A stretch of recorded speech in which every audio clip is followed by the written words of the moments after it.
حضرت ابو ہریرہ رضی اللہ عنہ سے روایت کی کہ رسول اللہ صلی اللہ علیہ وسلم قبرستان میں آئے اور فرمایا، اے ایمان والی قوم کے گھرانے، تم سب پر سلامتی ہو، اور ہم بھی انشاءاللہ تمہارے ساتھ ملنے والے ہیں۔ میری خواہش ہے کہ ہم نے اپنے بھائیوں کو بھی دیکھا ہوتا۔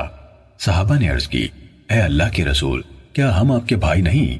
آپ صلی اللہ علیہ وسلم نے جواب دیا، تم میرے ساتھی ہو، اور ہمارے بھائی وہ لوگ ہیں جو ابھی تک دنیا میں نہیں آئے۔ اس پر انہوں نے عرض کی، اے اللہ کے رسول، آپ اپنی امت کے ان لوگوں کو جو ابھی دنیا میں نہیں آئے کیسے پہچانیں گے؟ تو آپ صلی اللہ علیہ وسلم نے فرمایا، بتاؤ، اگر کالے سیاہ گھوڑوں کے درمیان کسی سفید چہرے اور سفید پاؤں والے گھوڑے ہوں تو کیا وہ اپنے گھوڑوں کو نہیں پہچانے گا؟ انہوں نے کہا، کیوں نہیں اے اللہ کے رسول؟ آپ نے فرمایا، وہ وضو کی بنا پر روشن چہروں، سفید ہاتھ پاؤں کے ساتھ آئیں گے، اور میں حوض پر ان کا پیشرو ہوں گا۔ خبردار، کچھ لوگ یقیناً میرے حوض سے پرے ہٹائے جائیں گے، جیسے کہیں اور کا بھٹکا ہوا اونٹ جو گلے کا حصہ نہیں ہوتا پرے ہٹا دیا جاتا ہے۔ میں ان کو آواز دوں گا، دیکھو ادھر آ جاؤ، تو کہا جائے گا، انہوں نے آپ کے بعد اپنے قول و عمل کو بدل لیا تھا۔